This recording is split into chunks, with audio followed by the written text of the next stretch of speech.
This story was sent to me by Julius Garcia, and this is coming out of Florida.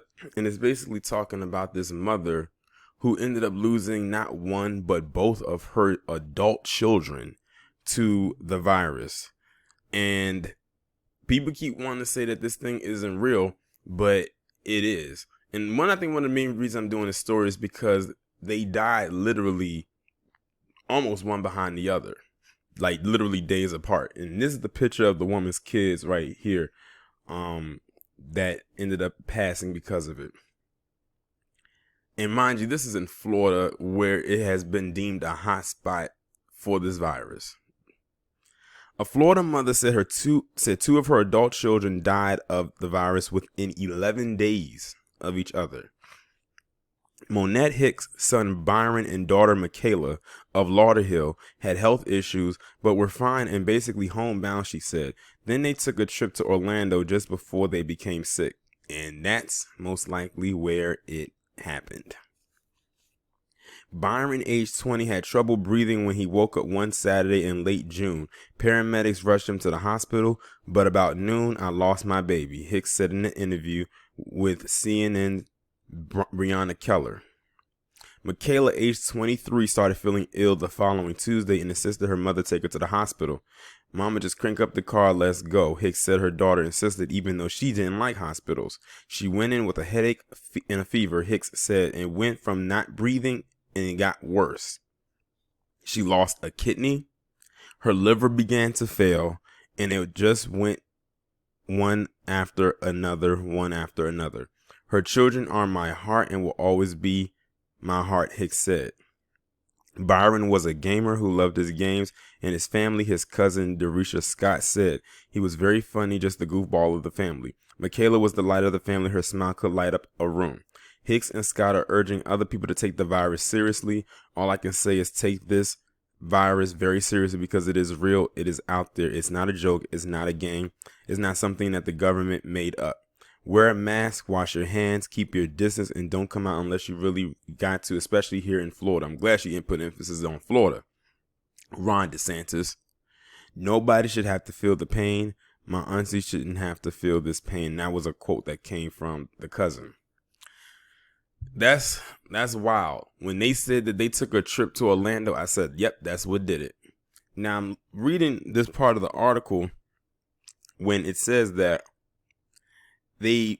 I'm not sure if one or both of them had health issues, but it mentioned that there was health issues before with this. So that whole pre-existing conditions thing played a factor in this as well. But it's just amazing how fast it actually happened. Like, he pretty much almost died instantly. Like, he didn't stand a chance.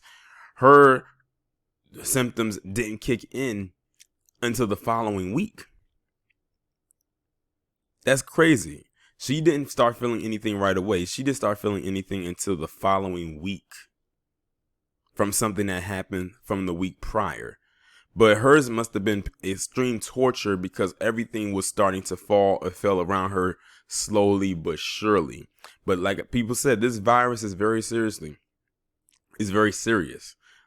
People need to stop playing out here and think that it's not real, because it definitely is, especially if you live in one of those hot spot states like Florida, for instance, where they've had thousands on top of thousands on top of thousands of cases weekly.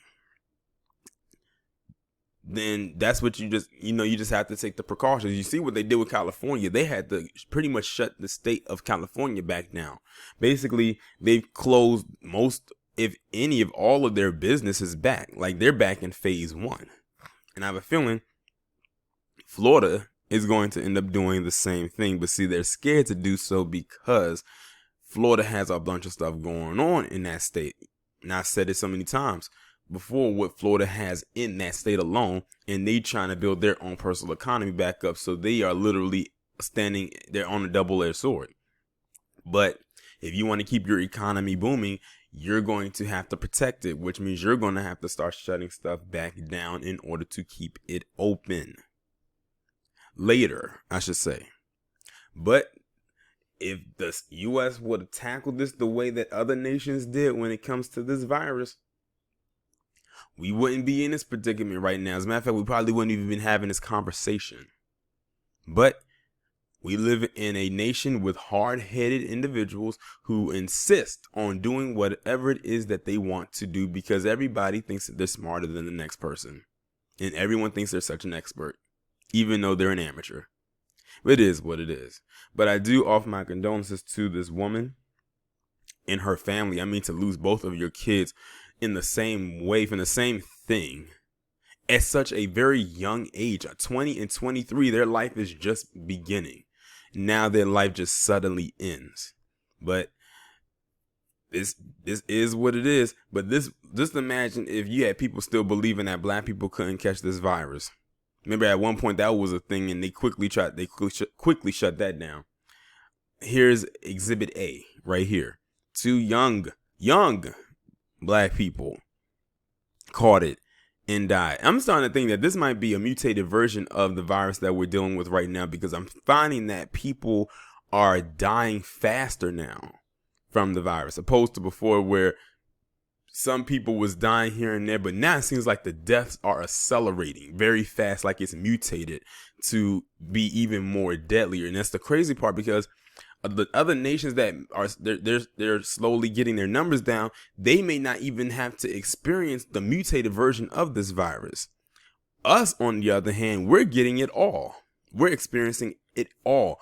Before you know it, we probably gonna be the only nation left on this planet that's going to have it, that's still fighting it, and everyone else is going to try to push forward into moving into the proper steps to avoid having another pandemic happen in their country or happen in their nation.